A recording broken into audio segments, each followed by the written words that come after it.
عورت اگر ایسا دوپٹہ پہنے جس سے اس کے بال کی سیاہی نظر آتی ہے تو ایسا دوپٹہ عورت کے لیے حرام ہے. اگر ایسا پتلا دوپٹہ پہنے کہ بال کی کالک اور سیاہی نظر آئے تو یہ حرام ہے. جو دوپٹے ہی نہیں اوڑھتی ان کا انجام کیا ہو؟ جو عورتیں دوپٹے ہی نہیں اوڑھتی ان کا انجام کیا ہوگا؟ اور جن کے گھر کی عورتیں نہیں دوپٹے اوڑھتی اور مرد اس کو دوپٹہ اوڑھنے کے لیے نہیں کہتے، سالن میں نمک زیادہ ہو تو مارتے ہیں، سالن میں نمک زیادہ ہو تو گالیاں دیتے ہیں، سالن میں نمک زیادہ ہو تو طلاق کی دھمکی دیتے ہیں، بعض بدبخت تو طلاق تک دے دیتے ہیں. مجھے آپ سے پوچھنا چاہتا ہوں، تمہاری زبان کے ذائقے کے مطابق اگر کھانا نہ پکا تو تم نے عورتوں کو طلاق دیا، کبھی تم نے اپنی بیوی کو یہ بھی کہا کہ دوپٹہ اوڑھنا تجھ پہ فرض ہے، تو نے دوپٹہ کیوں نہیں اوڑھا؟ اگر دوپٹہ نہ اوڑھے گی میں تجھ سے بات نہیں کروں گا، دوپٹہ نہ اوڑھے گی تو میرے گھر میں رہنے کے قابل نہیں ہے. اللہ اکبر! سنو سنو، میرے نبی نے، سچے نبی نے، صادق و مصدوق نبی نے فرمایا، جس گھر کی عورتیں دوپٹہ نہ اوڑھے، بے پردہ گھومے، سر کے بالوں کی نمائش کرے، اس کا بھائی اس کو نہ روکے، اس کا باپ اس کو نہ روکے، اس کا شوہر اس کو نہ روکے، میرے نبی نے فرمایا ایسے مرد دجوس ہے، دجوس. اللہ نہ ان کی نمازیں قبول کرتا ہے نہ دعائیں قبول کرتا ہے، اور اللہ ایسے مردوں پہ لعنت کرتا ہے جس کے گھر کی عورتیں بے پردہ گھومتی ہے. مجھے بتاؤ جن مردوں پہ قدرت لعنت کرے، جن مردوں پہ قدرت لعنت، وہ عزت کے ساتھ رہ سکیں گے؟ اور عورت دوپٹہ نہ اوڑھے تو اس کے گھر کے مردوں پہ لعنت پڑتی ہے. اور جب اس کی وجہ سے مردوں پہ لعنت پڑتی ہے، اگر وہ منع نہ کرے تو، اس کو نہ روکے تو ان عورتوں کا خود کا انجام کیا ہوگا؟ ان عورتوں کا خود کا انجام کیا ہوگا؟ عورتیں ہیں اتنی نازک، انہیں صنف نازک کہا جاتا. اگر عورتوں کو ڈانٹ دو، ڈانٹ پڑ جائے نا عورتوں کو تو ڈانٹنے سے رونے لگتی ہے. میں سوچتا ہوں میری بہنیں کتنی کمزور ہے، کتنی نادان ہے. شوہر اور بھائی کی ڈانٹ پہ جو رو، باپ کی ڈانٹ پہ جو رو دے، جب فرشتوں کے چابک ان کے جسم پہ پڑیں گے جہنم کی آگ کے بنے ہوئے، اس وقت ان کا انجام کیا ہوگا؟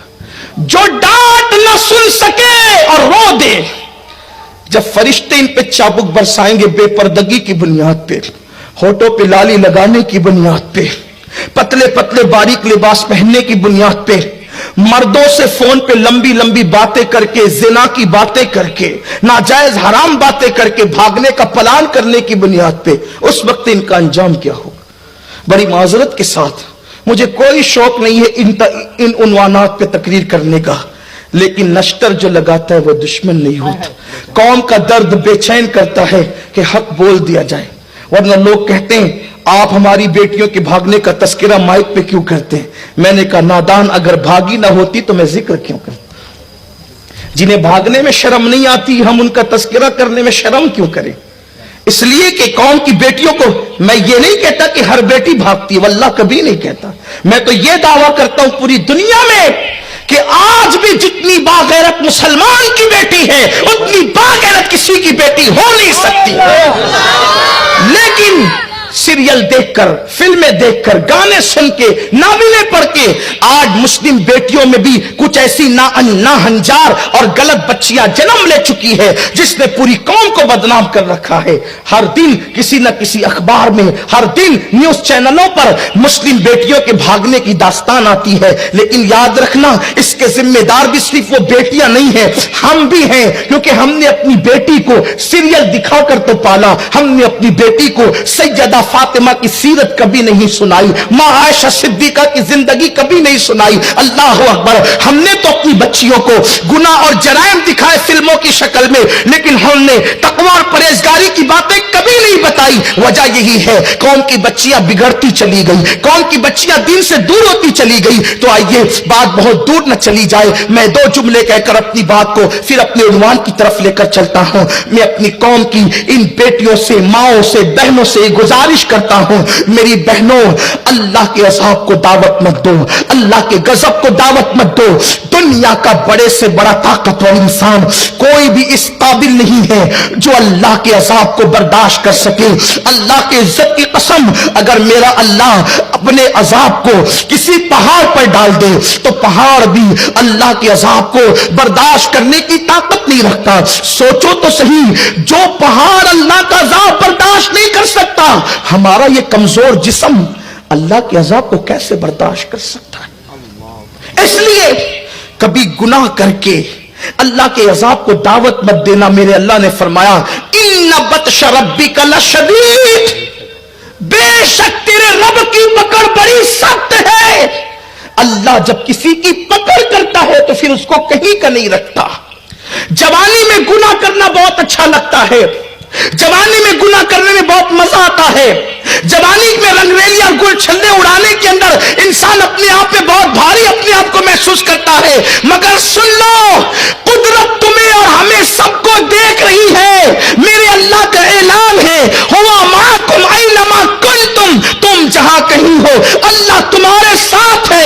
इन्नल्लाह काना अलैकुम रकीबा, अल्लाह तुम पर कड़ी निगरानी कर रहा है और अल्लाह की पकड़ बड़ी सख्त है। जब इंसान गुनाह करके भूल जाता है तो कुदरत उसको सजा देती है, और बुढ़ापे में जब कुदरत किसी को सजा देती है तो इंसान चेहरे पे चादर डाल करके रोता है और उस वक्त तो तौबा तौबा करता है, लेकिन बहुत देर हो चुकी होती है। इसलिए अगर पलटना है तो जवानी में पलटो, अगर दीनदार बनना है तो जवानी में बनो। सारी जिंदगी की लज्जतें लूट कर जब किसी के काबिल नहीं रह जाते तब अल्लाह की तरफ पलटते हो, जब किसी के काबिल नहीं रह गए तो कुदरत की तरफ। याद रखना, जवानी में जब हम इबादत नहीं करते तो बुढ़ापे में फिर कुदरत इबादत करने नहीं देती।